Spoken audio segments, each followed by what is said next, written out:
Hi నమస్తే, welcome to Myra media. నేను మీ కేవీఆర్.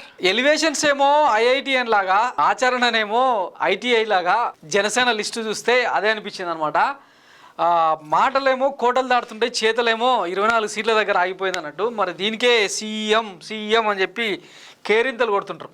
అయితే పవన్ కళ్యాణ్ రాజకీయంగా ఇంతగా దిగజార్చడానికి కారణం ఎవరు అన్నది ఇప్పుడిప్పుడే జన సైనికులకు అంతుపడుతున్నది. అందుకే నిన్న నాదెండ్ల మనోహర్ మీద కొంతమంది జన సైనికులు దాడి చేసి ఏకంగా తన్నులు ఒకటే తక్కువ అనే స్థితికి అంత ఆ రేంజ్లో ఆయన నిర్బంధించి కొట్టే ప్రయత్నం చేశారనమాట. తాడేపల్లిగూడెంలో టికెట్ దక్కని నాగేశ్వరరావు వర్గీయులు ఆయనను చుట్టుముట్టి కొట్టేంత ప్రయత్నం చేశారనమాట. ఈ నేపథ్యంలో తండ్రికి తక్కువేం కాదు ఈ నాదెండ్ల మనోహర్ అని చెప్పి మన స్టోరీ. తండ్రి గురించి ఇప్పుడు పోలికెందుకు నాదెండ్ల మనోహర్కు అంటే, గతంలో ఎన్ రామారావు ప్రభుత్వాన్ని ఒకసారి కాదు 2 సార్లు వెన్నుపోటు పొడిచి ఆయన ప్రభుత్వాన్ని కుప్పగూల్చింది అనమాట. ఫస్ట్ 1983లో ప్రభుత్వం ఏర్పడిన తర్వాత 85లో ఇందిరాగాంధీ సపోర్ట్తో అప్పటి గవర్నర్ ఠాకూర్ రామ్లాల్ ఆడిన పొలిటికల్ గేమ్లో నాదెండ్ల భాస్కర్ రావు తన క్యాబినెట్తో కూర్చొని ఎన్టీఆర్కు వెన్నుపోటు పొడిచిన సందర్భంలో మొదటిసారి ఎన్టీఆర్ పదవీచ్యుతుడు అయ్యాడు. ఆ తర్వాత మరొకసారి కూడా నాదెండ్ల భాస్కర్ రావు స్కెచ్లో భాగంగానే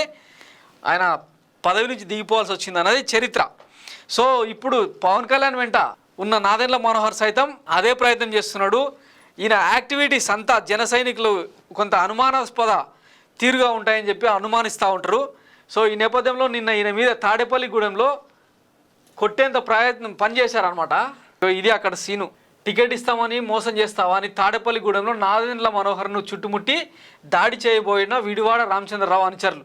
ఆయనకు రక్షణగా బొలిశెట్టి శ్రీనివాసు, కందుల దుర్గేష్ ఉండడంతో తప్పించుకొని బయటపడ్డాడు అనమాట.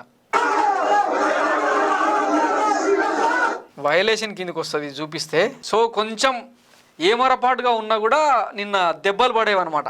పవన్ కళ్యాణ్ పాపం తన సీటును తాను ప్రకటించుకోలేదు, కానీ జనసేనలో నెంబర్ 2 లాంటి నాదెండ్ల మనోహర్కు మాత్రం సీట్ ఇవ్వాల్సి వచ్చింది.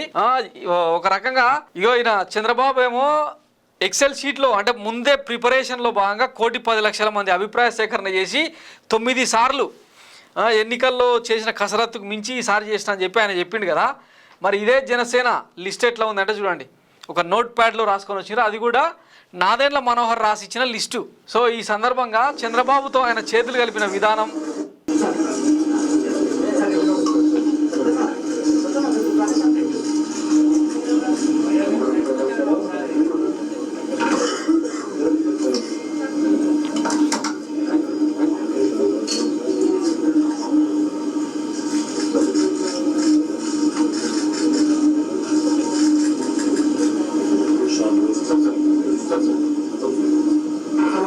సో చూడండి, టాస్క్ ఫినిష్ బాబు గారు, ఇక నా పని పూర్తయింది అని చెప్పినట్టు సీక్రెట్గా మాట్లాడుకున్నట్లేదు. సో మొత్తం మీద జనసేన పార్టీకి పట్టిన చీడపీడ నాదెండ్ల మనోహరే అనే ఒక భావన జనసేన కార్యకర్తల్లో ఉందన్నమాట.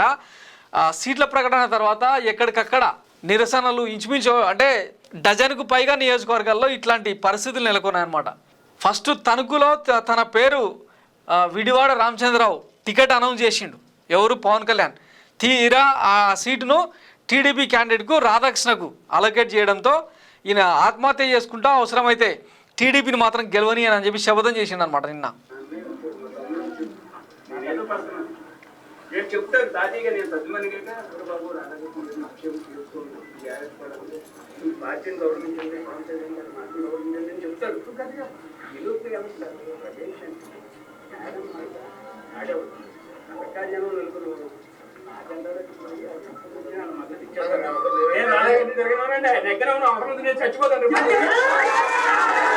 అదనమాట, నెగ్గనివ్వనండి, చచ్చిపోతాను కావాలంటే. సో ఇట్లా జెండా మోసిన కార్యకర్తలు, ఇన్ఛార్జీల బతుకు, వాళ్ళ భవిష్యత్ ఏందన్నది. చంద్రబాబు రాష్ట్ర ప్రజల భవిష్యత్తుకు గ్యారంటీ ఇస్తా అంటుండు, కానీ జనసేన జెండా మోసిన ఇన్ఛార్జీల భవిష్యత్తుకు మాత్రం గ్యారంటీ లేదనమాట. సో ఆఖరికి మహిళలు కూడా ఎట్లా ఏడుస్తున్నారో చూడండి. ముమ్మడివరం అసెంబ్లీ సీట్ దక్కలేదని జనసేన వీర మహిళల ఆక్రందన. సో దీనికి అంతటికి నాదెండ్ల మనోహరే కారణమని విమర్శలు వెల్లువెత్తున్నాయి అన్నమాట. ఒక్కచోట కాదు, ప్రతి నియోజకవర్గంలో టీడీపీకి అంటే జనసేన సీటు ఆశించిన ప్రతి చోట పెద్ద ఎత్తున కార్యకర్తలు ఇదిగో ఇట్లా ఫ్లెక్సీలు జించేసడం ఇవన్నీ జరుగుతున్నాయి అన్నమాట.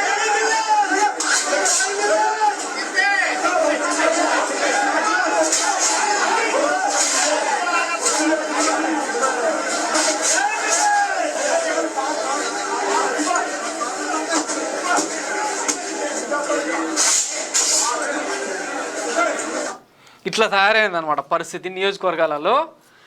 దీనికి ఏం సమాధానం చెప్తారు అంటే 10 ఏళ్ల పాటు జెండా మోసి జాకిలు పెట్టి లేపి పవన్ కళ్యాణే మా ఆరాధ్య దైవం మనకు అండగా దండగా నిలబడతాడు అనుకుంటే కాపు నేతలందరేమో ఆయన కనీసం 60 సీట్లు దక్కించుకుని 8 పార్లమెంట్ సీట్లు దక్కించుకొని ఒక గౌరవప్రదమైన స్థానంలో ఉంటాడు, కింగు కాకపోయినా కనీసం కింగ్ మేకర్ అన్న అవుతాడని ఆశిస్తే ఇప్పుడు 24 సీట్లలో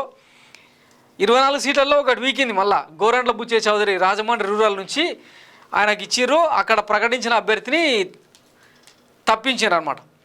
ఇంకా 2-3 చోట్లలో కూడా అంటే ఈ ప్రకటించిన 24 స్థానాల్లోనే ఇంకొక 2-3 చోట్లల్లో టీడీపీ అంటే రెబల్గా పోటీ చేయించడమా లేదంటే టీడీపీకి త్యాగం చేయడమా జరిగే అవకాశం ఉందని చెప్పి వినిపిస్తుంది అన్నట్టు.